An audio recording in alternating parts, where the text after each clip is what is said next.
Kinanta matapos ito. Hustisya. Hustisya ang sigaw ng hilingan.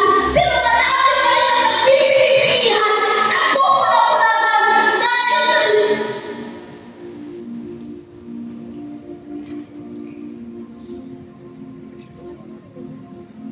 dahil sa napakasdaan ng Ama.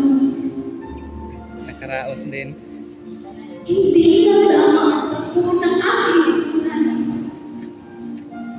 Krimen di na ba di na maiwasan? Sa mga kapwa ko kababaihan, isulong natin ang ating karapatan. Huwag niyo hayaan na ikaw at ako ay maging biktima.